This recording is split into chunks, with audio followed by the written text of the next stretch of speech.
Hello everyone, welcome to this channel what trick with Priya. मेरा नाम है प्रियंका और आज की वीडियो में हम डिस्कस नहीं रिवीजन करेंगे। आज का वीडियो रिवीजन मोड है, तो चलिए स्टार्ट करते हैं आज का वीडियो।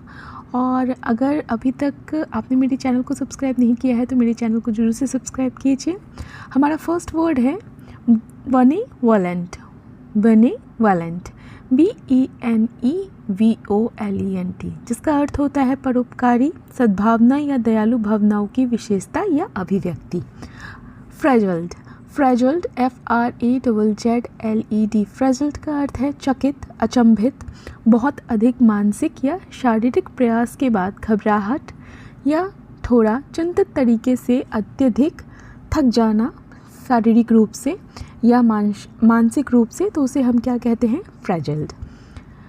सकम, सकम SUCCUMB, सकम का अर्थ होता है संघर्ष बंद कर देना, स्ट्रगल बंद कर देना, संघर्ष बंद कर देना, किसी चीज़ के खिलाफ लड़ना बंद करना, तो इसको हम क्या बोलते हैं? सकम। इंटरवेंशन INTERVENTION, इंटरवेंशन का अर्थ है हस्तक्षेप। हस्तक्षेप विशेषकर किसी स्थिति या प्रक्रिया के परिणाम में हस्तक्षेप करने की क्रिया या करने का काम को हम कहते हैं intervention. Discard, discard DISCARD, discard का अर्थ होता है हटा देना, किसी चीज़ को रिमूव कर देना, हटा देना, तो किसी चीज़ को फेंक देना क्योंकि वह उपयोगी नहीं है, तो हम उसे क्या कहते हैं? डिस्कार्ड कर देना। असैलेंट, असैलेंट ASSAILANT, असैलेंट का अर्थ है क्रूरता से, क्रुएल्टी के साथ, निर्दयता से और बिना पछतावे के, ठीक है, तो उसे हम क्या बोलेंगे? असैलेंट। ब्रूटली BRUTALLY, ब्रूटली का अर्थ है भी है क्रूरता से, निर्दयता से और बिना पछतावे के, ठीक है। निर्दयता से मतलब निर्दय होकर, ब्रूटली, जैसे कहते हैं ना ब्रूटली मर्डर्ड। हमारा अगला वर्ड है recognise, recognise, recognise RECOGNIZE, recognise का अर्थ होता है पहचानना, किसी को रिकॉग्नाइज करना, किसी को पहचानना, तो किसी ऐसे व्यक्ति वस्तु को दोबारा जानने के लिए जिसे आपने पहले देखा या सुना हो, तो कहते हैं ना हमने इन्हें रिकॉग्नाइज कर लिया।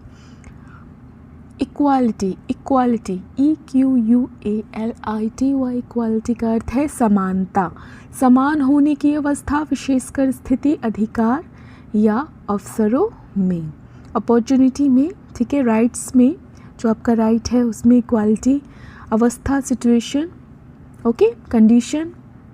Next one is dignity, dignity DIGNITY, dignity का अर्थ है गरिमा, ठीक है, कहते हैं ना मेंटेन योर डिग्निटी, अपनी गरिमा बनाए कर रखो या बनाए रखो, तो डिग्निटी का अर्थ है गरिमा, शांत और गंभीर आचरण को हम कहते हैं dignity.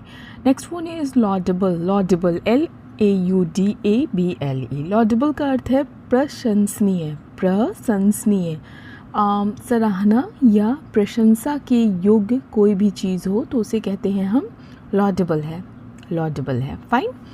Our next word is nepotism, nepotism NEPOTISM, nepotism का अर्थ है भाई भतीजावाद, भाई भतीजावाद मतलब अपनी शक्ति या प्रभाव का उपयोग करके अपने परिवार को अनुचित लाभ पहुंचाना, मतलब जिस चीज़ का हकदार नहीं है उस चीज़ के लिए का उसको हक देना, विशेषकर उन्हें नौकरियां देकर, जनरली नौकरियां देते हैं।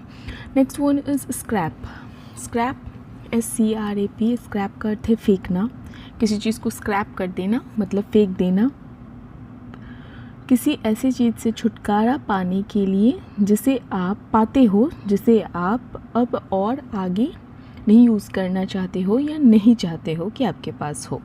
Next one is sanctity, sanctity SANCTITY, sanctity का अर्थ है पवित्रता, अत्यंत महत्वपूर्ण होने के कारण सुरक्षा एवं संरक्षण के योग्य होने की अवस्था या परिस्थिति, तो उसे हम क्या बोलेंगे? Sanctity.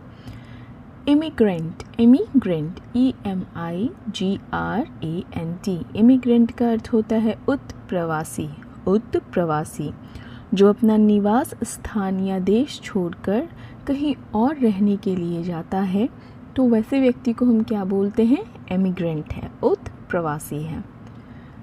Pertain, pertain PERTAIN, pertain का अर्थ है संबंधित, संबंधित, रिलेटेड, किसी विशेष विषय, घटना या स्थिति से जुड़ा होना, तो उसे हम क्या बोलेंगे? वो उस चीज़ से संबंधित है, pertain. Exemption, exemption EXEMPTION,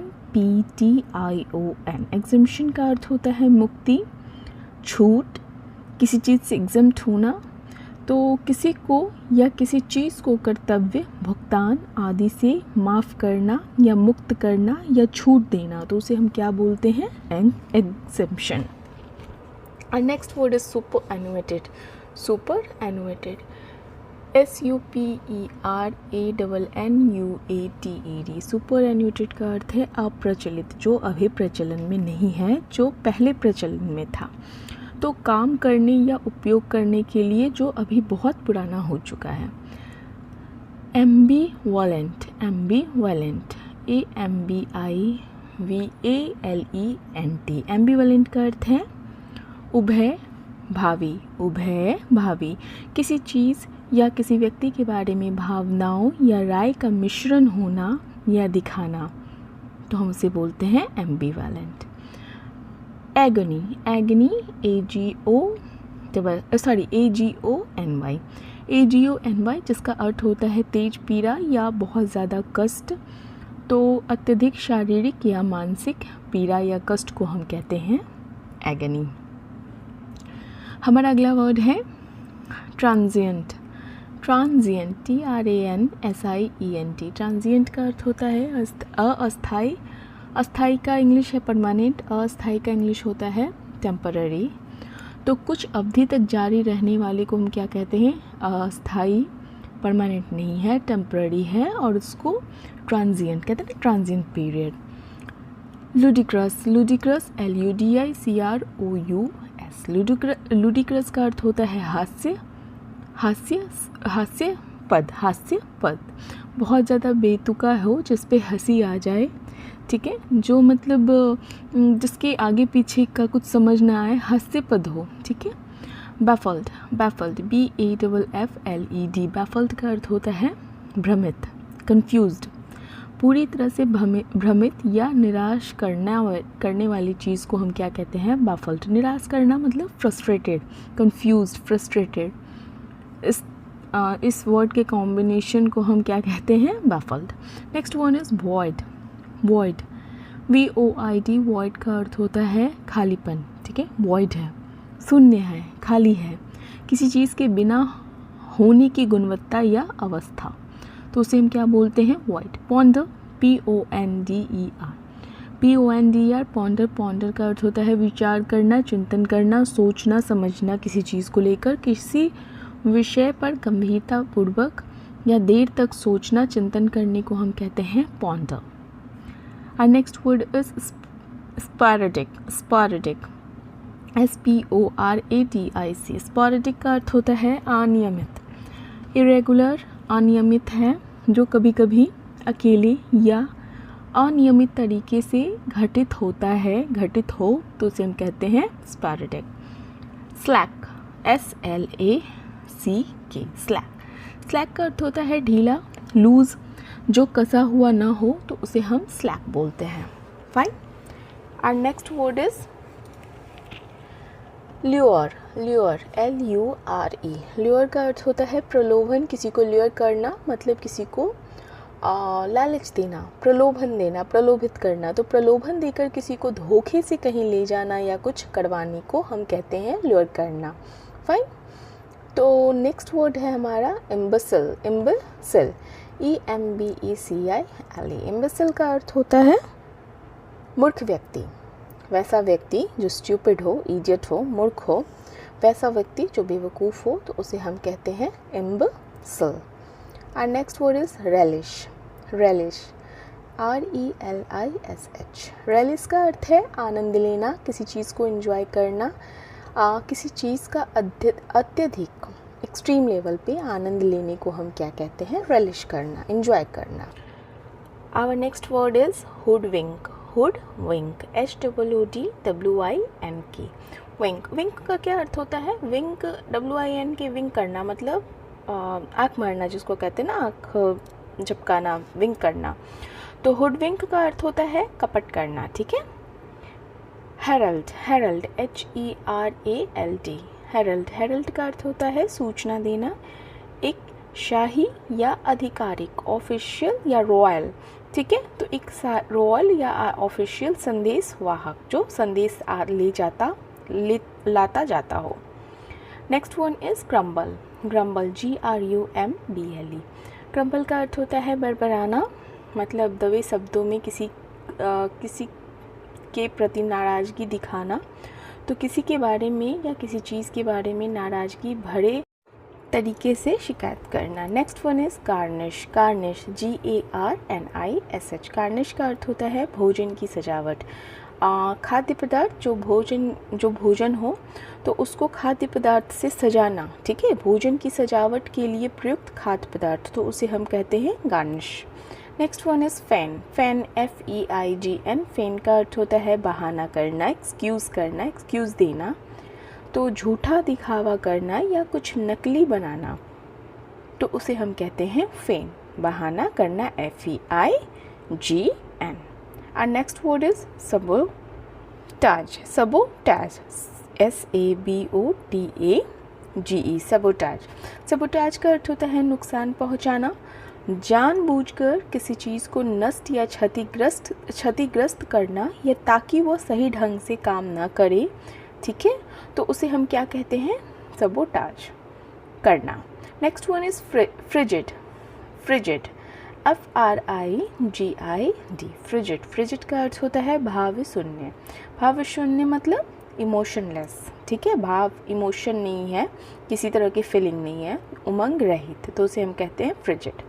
next one is damnation, damnation, DAMNATION, damnation का अर्थ है नरक की स्थिति। कभी कभी ऐसा आपको भी कभी आज तक फील हुआ हो, ऐसा सिचुएशन में फंस जाना जहाँ आपको नरक की स्थिति फील हो। Next one is hellishly, hellishly, it's not hellishly, it's hellishly, HELLISHLY। Hellishly का अर्थ होता है नीचता से, मतलब एक तरह से जो ऐसा कुछ जो आपको बहुत अप्रिय हो और बहुत कठिन है आपके लिए वो करना, मतलब अनप्लेजेंट है। Next one is dread, dread, DREAD, dread का अर्थ होता है भय, भय, डर, किसी बात को लेकर बहुत भयभीत या चिंतित होने को हम कहते हैं ड्रेड। आशंकित होना, किसी बात को लेकर बहुत भयभीत, चिंतित होना, आशंकित होना। Next one is genre, genre, GENRE, genre का अर्थ होता है रचना पद्धति, ठीक है। एक विशेष प्रकार का साहित्य, चित्रकला, संगीत, फिल्म या अन्य कला जिसे लोग एक वर्ग मानते हैं क्योंकि उसमें विशेष विशेषताएं होती हैं। जैसे कि आपको मैं बताऊं, जैसे एक फिल्म की जेनर होती है ना, हॉरर, थ्रिलर, सस्पेंस, रोमांस।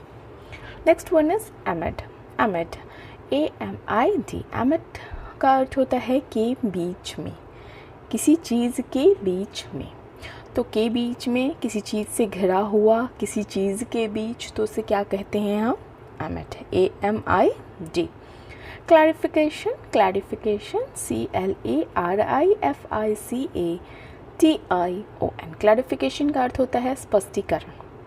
जैसे किसी को स्पष्टीकरण, एक स्पष्टीकरण या अधिक विवरण जो किसी चीज़ को स्पष्ट समझने में आसान बनाता हो।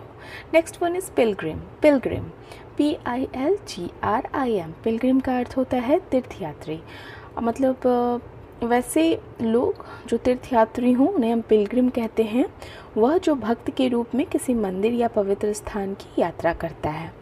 ब्रीफिंग, ब्रीफिंग, BRIEFING, ब्रीफिंग का अर्थ है कार्य आरंभ होने से पहले उस कार्य से रिलेटेड निर्देश या सूचनाएं देना, सटीक निर्देश या आवश्यक जानकारी देने का कार्य, देने का काम, उदाहरण के साथ भी, तो उसे हम कहते हैं ब्रीफिंग।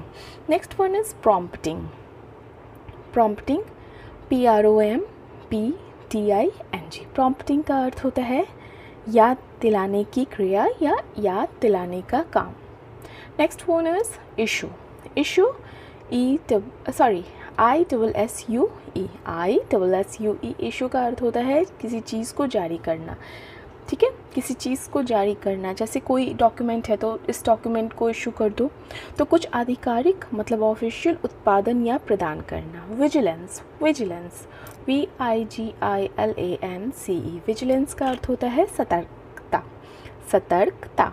जागृत और सतर्क रहने की गुणवत्ता या अवस्था को हम क्या कहते हैं? वो विजिलेंस. ठीक है, चलिए हमारा नेक्स्ट वर्ड है डिटेक्शन. DETECTION. डिटेक्शन का अर्थ होता है पता लगाना, डिटेक्ट करना. ठीक है, डिटेक्ट करना मतलब पता लगाना. तो किसी चीज़ पर ध्यान देने या खोजने की क्रिया या खोजने का काम को हम कहते हैं detection. Next one is impersonation. IMPERSONATION. Impersonation का अर्थ होता है गलत पहचान.